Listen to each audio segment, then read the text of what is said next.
Muito bom dia. Gostaria de agradecer a todos que estão presentes hoje na nossa terceira live de 2021, aqui do canal Hipo Conecta, do Hospital Hipo. Hoje estamos aqui para falar basicamente de otite média aguda. Eu sou o Dr. Henrique Furlan, eu sou médico, otorrinolaringologista, sou formado pela Unicamp e tenho doutorado pela Faculdade de Medicina de Ribeirão Preto, da USP de São Paulo. Bom dia, meu nome é Felipe Martins Raimundo, sou médico otorrinolaringologista, formado pelo Hospital de Clínicas da Universidade Federal do Paraná, aqui em Curitiba, e fellowship em otologia no Hospital Hipo, atendendo no Hospital Hipo. E hoje, como eu falei, a gente vai falar sobre otite média aguda. Em primeiro lugar, sabendo o que é, quais são os sintomas e também qual o tratamento. A primeira pergunta que veio para a gente, para que a gente pudesse preparar a nossa live, é o que é o ouvido médio. O ouvido médio, na verdade, a orelha média, ela é uma porção que está inserida no osso temporal, que é um osso aqui que a gente tem ao lado da nossa cabeça, que dentro dele eu tenho o limite da membrana timpânica e para dentro da membrana timpânica eu tenho a orelha média. Na orelha média, que é um espaço que vem com o desenvolvimento embrionário, existem os ossículos, os 3 ossinhos da audição, o martelo, a bigorna e o estribo. E eles ajudam a amplificar o som que a gente capta pela orelha. A orelha, ela também é dividida em externa, média e interna. A orelha externa, que capta o som que chega do ambiente, vai até a membrana timpânica. Da membrana timpânica até a região da platina do estribo é a orelha média, e a orelha interna é aquela estrutura que tem a cóclea, os canais semicirculares e o vestíbulo. A cóclea, que ajuda na percepção do som, e o canal vestibular e os canais semicirculares, que ajudam na percepção do equilíbrio. E daí vem aquela pergunta, né? O que é, de fato, a otite média aguda, né? A otite média em si, a otite, ela é qualquer processo inflamatório da orelha, do ouvido, né? E a otite média aguda é caracterizada pelo surgimento rápido de sinais e sintomas de inflamação da orelha média e pode ser de etiologia viral ou bacteriana. Ela dura aí entre 24 e 48 horas, podendo se estender até 72 horas de sintomas. Uma outra pergunta que veio para nós é como que se pega a otite média. Como nós mencionamos, ela pode ser de origem viral ou bacteriana e ela tem relação com infecções de vias aéreas superiores prévias, né? Ela pode estar associada com um resfriado anterior, com uma faringite, uma nasofaringite. Uma gripe, um resfriado, gripe, né? Exatamente. Uhum. E existem alguns fatores de risco que facilitam essa transmissão ou desenvolvimento dessa doença. E quais seriam esses fatores, A gente tem que dividir entre os fatores ambientais e os fatores do hospedeiro. Entre os fatores ambientais, a gente conhece muito, como o Dr. Felipe falou, a questão das infecções das vias aéreas superiores. Então, de repente, é uma criança que está indo para a creche, está num ambiente fechado, com as janelas fechadas. São doenças que geralmente acontecem principalmente com uma certa sazonalidade, A questão principalmente do inverno, que é onde a gente encontra a maior parte das doenças e das infecções das vias aéreas. Então, a criança que frequenta a creche, a escola, ou até mesmo aquela criança que tem um irmão mais velho que frequenta a creche, que frequenta a escola, que pode trazer esses vírus, esses germes para dentro de casa, facilitando essas infecções. O tabagismo passivo, então, obviamente, a criança exposta à fumaça do cigarro, geralmente dos pais, dos tios, dos avós, tem risco aumentado para desenvolvimento dessas infecções do ouvido. O uso da chupeta também pode influenciar negativamente, sendo um fator de risco para o desenvolvimento da otite. E o aleitamento materno. Nessa situação, o leite materno, levando em consideração todas as proteínas, as imunoglobulinas que ajudam no sistema imunológico da criança, é um fator de proteção. O que a gente reforça é a questão do aleitamento com a criança deitada, em posição deitada. Isso facilita o refluxo, isso facilita o retorno de algumas secreções pela tuba auditiva e, consequentemente, um fator de risco aí para as infecções da orelha média. E existem também os fatores relacionados à criança ou até ao adulto mesmo, que é o que a gente chama de fatores do hospedeiro. Então, a idade da criança, quando ocorre o primeiro episódio de otite média antes dos 6 meses, ela é considerada um fator de risco para que esses episódios venham se repetir. Fator de risco, não que seja uma obrigação. Na verdade, não é um fator de risco que a gente considera forte, é um fator relativo. Exatamente. E como que é feito o diagnóstico, né? Em primeiro lugar, a gente tem que levar em consideração quando que vamos procurar a unidade de saúde. O Dr. Felipe estava relembrando, né, que é importante sempre a gente reforçar a orientação correta para os pais. Uma criança com febre, ela pode ter um outro foco infeccioso, ela pode ter alguma outra situação que não necessariamente é exclusiva da orelha, né? Ela pode ter uma pneumonia, ela pode ter uma infecção urinária. Quando que a gente deve levar essa criança para o pronto atendimento? Dr. Felipe. Então, não tem um sinal que seja claro, que seja absolutamente certo de que se trata de uma otite. Porém, a dor ela é muito frequente em casos de otite, ela ocorre na maioria dos casos. Porém, abaixo de 2 anos é muito difícil de ser avaliada. A criança que leva a mãozinha na orelha, ela pode sim estar se referindo a uma dor no ouvido, mas ela pode também estar irritada e não sabe exatamente como expressar isso. E também a ausência de dor não exclui a doença, né? A febre pode estar presente ou ausente, mas metade dos casos sequer apresenta febre. Irritabilidade, diminuição do apetite, vômitos, um cansaço exacerbado. Queda do estado geral. Queda do estado geral, exatamente.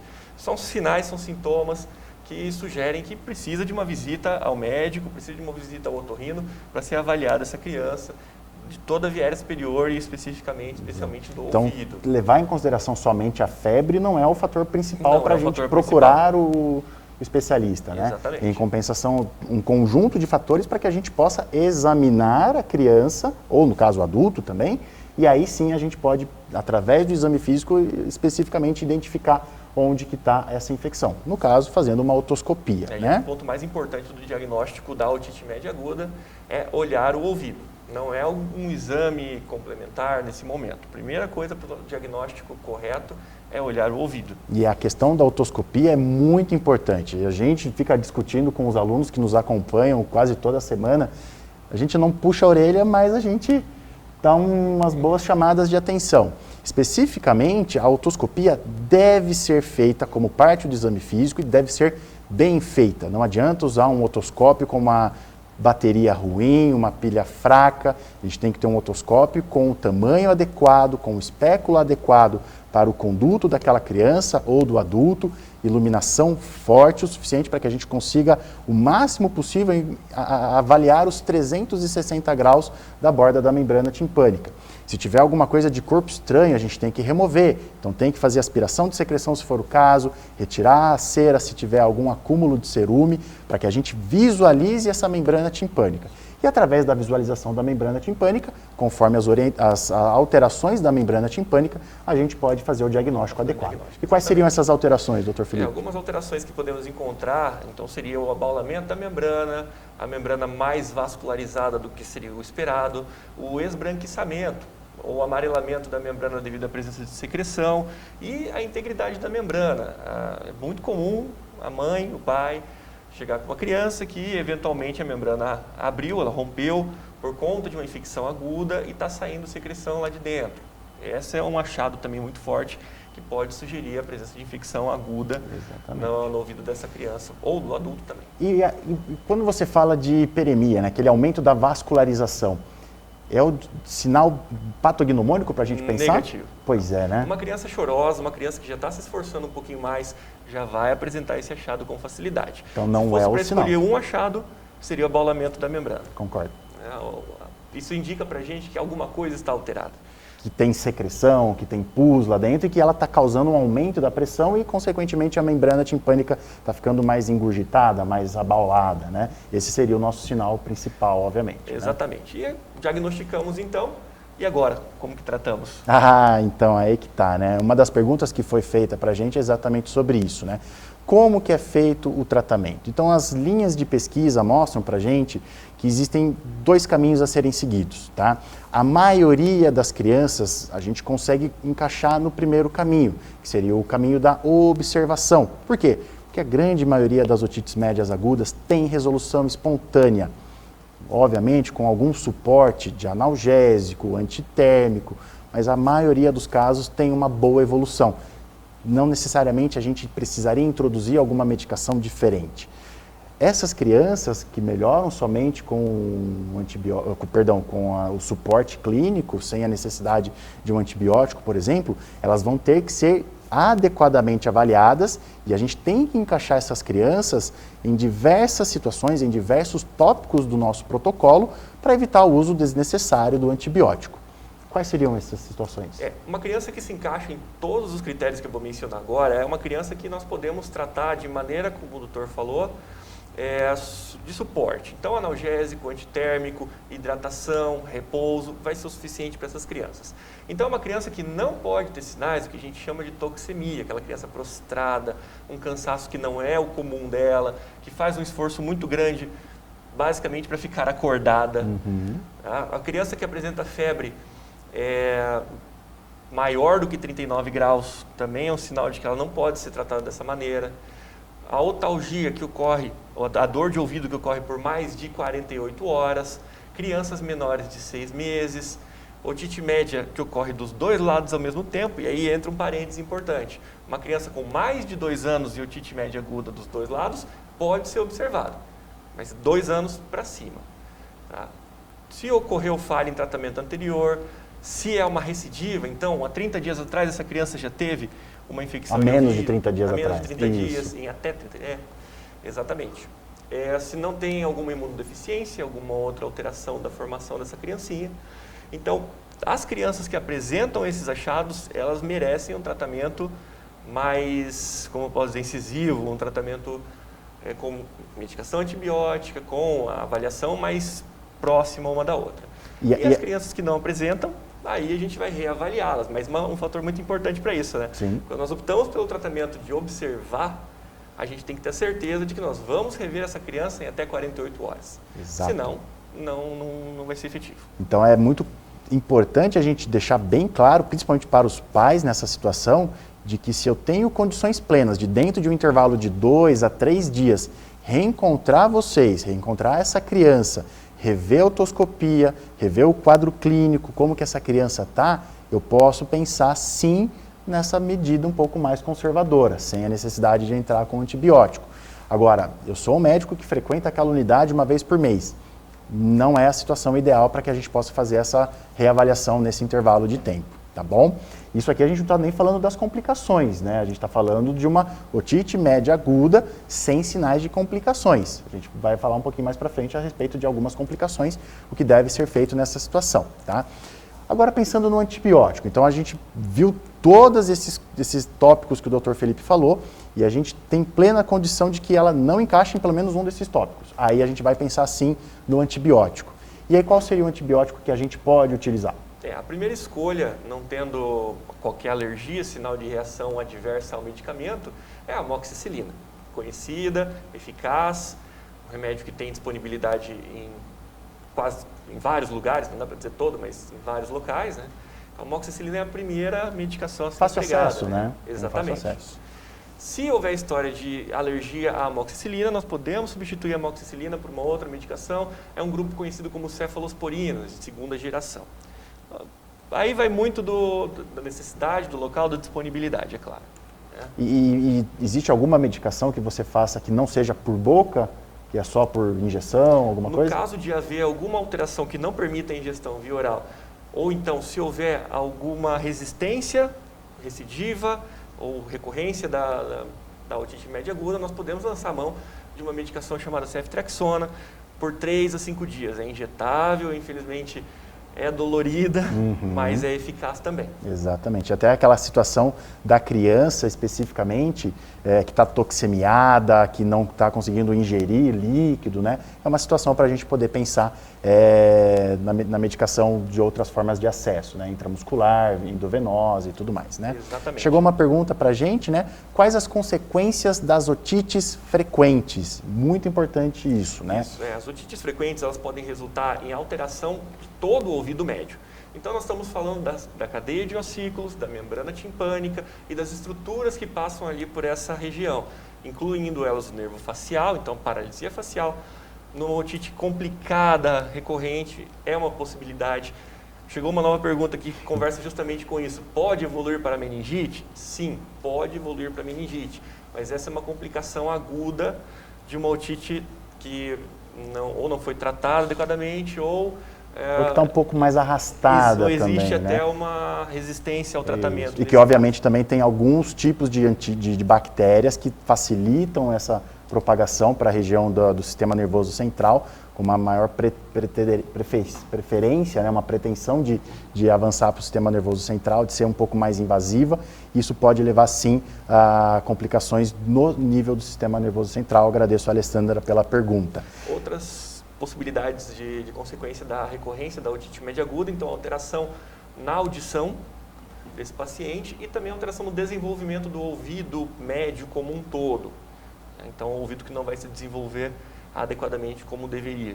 Então, tem vários estudos científicos, como o Dr. Felipe falou, que mostram que o paciente com as otites frequentes pode ter, sim, perda de audição, pode ter, sim, alteração de equilíbrio, até porque são muitas inflamações que podem invadir a região da cóclea, invadir a região do vestíbulo, que é aquela estrutura que ajuda no equilíbrio. Isso, sim, pode levar a uma labirintite, essa famosa labirintite. A labirintite de verdade. A famosa labirintite de verdade, tá? Então, as complicações das otites, a gente encontra também essas alterações, tá? Certo. E aí, a gente tratou, internou, talvez? Uma possibilidade nos casos onde há complicação, né? Exatamente. E se não houver melhora? Pois é. Então, como a gente reavalia nos casos onde a gente não encontra melhora do paciente, né? Geralmente, com o uso das medicações, com antibiótico ou só de suporte, a gente espera que comece a acontecer uma melhora dentro de 72 horas, que seriam 3 dias de uso de medicação, tá? Então, eu começo hoje meio-dia, só a partir do meio-dia do dia seguinte, esse é o primeiro dia de medicação. Caso não ocorra a melhora, pode ser sim considerado a troca do antibiótico, por exemplo, tá? Então pode-se trocar a classe do antibiótico, pode-se acrescentar um ácido clavulânico, a amoxicilina, por exemplo, e aí a gente pode inclusive até pensar em dobrar a dose, tá? Sendo a amoxicilina com clavulanato, a gente opta manter os 90 miligramas por quilo do paciente por dia, tá? Ceftriaxona, como o Dr. Felipe falou, também é uma opção, tá? E também a timpanocentese, tá? Então, quando a gente observa que está com aquela secreção que não melhora, a gente pode optar por fazer um furo na membrana timpânica para drenar aquela secreção que ainda está acumulada. A gente pega essa secreção, encaminha para um laboratório para ver qual é o tipo de bactéria que faz parte daquela secreção. E sabendo qual é a bactéria, a gente consegue saber qual é o melhor antibiótico para aquela bactéria, porque aí a gente vai saber qual é a sensibilidade dos antibióticos ali. A pergunta que nos foi feita agora, então, quando realizar a cirurgia em um paciente com otite média, então na otite média aguda, a cirurgia que nós estamos falando é a timpanocentese, que é fazer um furinho no ouvido, no tímpano e retirar a secreção aguda. Em alguns casos, quando há, por exemplo, a mastoidite, que é a extensão desse processo infeccioso para outras regiões do ouvido médio, daí a mastoide, região que fica atrás do ouvido ali, aí tem indicação de fazer uma cirurgia um pouco maior. Então, quando que se indica? Quando há falha no tratamento e quando há alguma complicação que necessite a retirada de material ali dentro desse ouvido, seja mastoide, seja do ouvido médio. Como, por exemplo, a paralisia facial, como, por exemplo, também a labirintite, né? Que são situações onde a gente acaba indicando, sim, a cirurgia nos casos da otite média aguda. E aí a gente está diante de uma situação onde a gente já tratou o paciente, a gente já tem uma boa resolução, mas como prevenir novos episódios? O que a gente tem que fazer, Felipe? Primeira coisa, afastar os fatores de risco. Então, nós mencionamos sobre os fatores de risco ambientais e os fatores relacionados ao hospedeiro. Os relacionados ao hospedeiro são um pouquinho mais complexos, então as alterações craniofaciais, correção de alteração craniofacial diminui a recorrência e diminui o risco de otite média aguda. Agora, os fatores ambientais eles podem ser modificados. Então, afastar todo e qualquer tabagismo passivo, ou seja, a criança não pode chegar perto de alguém que fuma. Afastar também fatores como, por exemplo, o aleitamento em posição deitada, em posição horizontal. Isso facilita o refluxo de leite pela tuba auditiva, consequentemente vai levar bactérias para dentro do ouvido médio e facilita a ocorrência de otite média aguda ou otite média aguda recorrente. E mais recentemente também a questão da vacinação, né? Então, desde os anos 90 para cá, a gente tem visto que após a introdução da vacinação em esquema de larga escala aí no território brasileiro, e mundial também, né? A gente observou redução importante dos números de otite média, principalmente das complicações e da recorrência dos episódios de otite média. Então a gente está falando especificamente daquelas vacinas que têm grupos de bactérias que são responsáveis ou que têm aí grande incidência e prevalência nos episódios de otite média, que seriam basicamente as vacinas com componentes de pneumococo, que aí é a grande vedete, aí, que são as pentavalentes, heptavalentes, 23 valentes, que ajudam muito a diminuir os episódios de otites médias. Isso, a vacina contra hemófilos influenza, que é uma outra bactéria, e a vacina contra o vírus influenza também tem efeito significativo na redução. Então, aquela vacinação anual do vírus da influenza também ajuda a reduzir os episódios de otites médias também, tanto para adulto quanto para crianças. Mais uma pergunta feita aqui para nós. Então, como identificar a otite média em bebês e crianças muito pequenas? Isso volta naquela questão do diagnóstico. Exato. Então, uma criança que vem com algum sinal de infecção de vias aéreas superiores, ela está irritada, ela está chorosa, ela pode ter algum outro sintoma que se refere à infecção das vias aéreas superiores e ela é examinada. Então, o modo de identificar uma otite média nesses pacientes é o exame físico pelo médico otorrinolaringologista. Não só o otorrinolaringologista, né? A gente reforça também do médico que faz a avaliação inicial desse paciente. Muitos são os pacientes que chegam para a gente com um diagnóstico que não foi confirmado, simplesmente porque não fez uma boa otoscopia. Então, independente da idade, independente do colega, do profissional, é importante sim realizar uma boa otoscopia para fazer o diagnóstico conforme a otoscopia. Ok? Certo. Outra pergunta feita é: o que é otite média recorrente? Nós estamos falando disso a live inteira. Pois é. Então, assim, basicamente os episódios de otite média aguda, quando eles se repetem dentro de um intervalo de tempo, eles apontam para a gente a recorrência desse quadro, né? Então, 3 ou mais episódios de infecções dos ouvidos por 6 meses seguidos, ou 4 ou mais episódios dentro de um intervalo de 12 meses, já aponta para a gente o que é o diagnóstico de uma otite média recorrente. E o que fazer nessa situação? Afastar os fatores de risco, tratar a otite média, e se houver necessidade, claro, uma avaliação um pouquinho mais completa para entender o que está causando isso nessa criança. Exato. Outra pergunta, então, o que é a otite média com efusão? O que é efusão? Então, é a presença de fluido ou líquido na orelha média, na ausência de sinais ou sintomas de uma infecção aguda. Ou seja, se o médico foi lá, fez o diagnóstico e falou que o paciente está com otite média com efusão, significa que ainda há líquido no ouvido médio, porém não há sinais de infecção aguda. Ou seja, não há aquela vermelhidão, não há secreção purulenta. Infecção ativa, Exatamente. que a gente pode chamar, né? Inclusive, é muito importante reforçar que existe uma certa diferença entre a otite média com efusão e a otite média aguda. Quando a gente está falando da otite média aguda, geralmente é aquele pus, é aquela secreção com infecção ativa, que há a necessidade do antibiótico em algumas situações. Em compensação, mesmo depois de fazer o tratamento adequado, ainda pode existir efusão dentro da orelha média. E aí, em algumas situações, a criança ainda pode ficar incomodada, os pais achando que ainda tem secreção, que ainda tem infecção, levam de novo para um outro profissional, um outro colega que vai fazer uma nova avaliação e vai falar: olha, está com secreção, vamos andar com antibiótico de novo. Não é essa necessidade, tá? Então, a efusão, muitas vezes, é a secreção que ainda está retida, mas que não existe uma infecção ativa. Mas aí sim a gente tem que entrar, obviamente, com uma nova reavaliação e, obviamente, ver qual é o próximo passo a ser feito. Chegou uma nova pergunta aqui para a gente: como evitar, então, a recorrência da otite? A gente falou um pouquinho agora há pouco, questão de evitar os fatores, né, tirar os fatores ambientais, principalmente, né? São os que são mais passíveis de mudança, né? O tratamento de cada infecção de otite também é muito importante. Então, o reconhecimento e tratamento de cada evento de otite média também é importante para se evitar a recorrência dessa condição. E talvez acho que a pergunta pode se relacionar, por exemplo, à questão de adenoide. Eu acho que é um fator importante para a gente. Obviamente, a gente tem que investigar, a gente tem que fazer o exame minucioso, ver como é que está a parte de uma rinopatia, alguma coisa assim. Mas, obviamente, a adenoide faz parte aí de um dos fatores de risco para a otite média recorrente e também a otite média com efusão, né? ela crescendo aquela famosa carne esponjosa no fundo da cavidade nasal, ela pode diminuir a função adequada da tuba auditiva, fazendo com que acumule secreção dentro da orelha, facilitando talvez novos episódios de infecção do ouvido. Isso aí? Exatamente. Maravilha. E aí, qual que é a próxima? Eu acho que por enquanto é isso. Temos mais alguma pergunta? Nada? Então a live completa vai ficar disponível no canal do YouTube do HipoConecta. Se ficou alguma dúvida, pode enviar nos comentários do post oficial, pode enviar no YouTube ou no Instagram. Seguir as nossas redes sociais, então o @hipo_hospital. E nós vamos estar respondendo independente de horário de dia.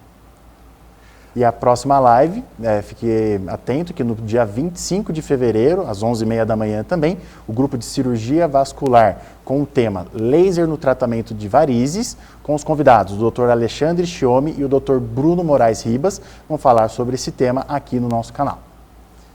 Bom, é importante a gente ressaltar o atendimento presencial no HIPO, né? Está ocorrendo a triagem e entradas separadas com pacientes suspeitos ou não suspeitos para Covid-19.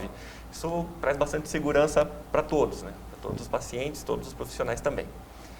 Reforçando também o nosso pronto atendimento, 24 horas em otorrinolaringologia, em mais de 40 unidades espalhadas pela região, sempre tendo uma próxima de você. E a disponibilidade também da teleconsulta através do HipoConecta, o portal que pode ser acessado lá através do site.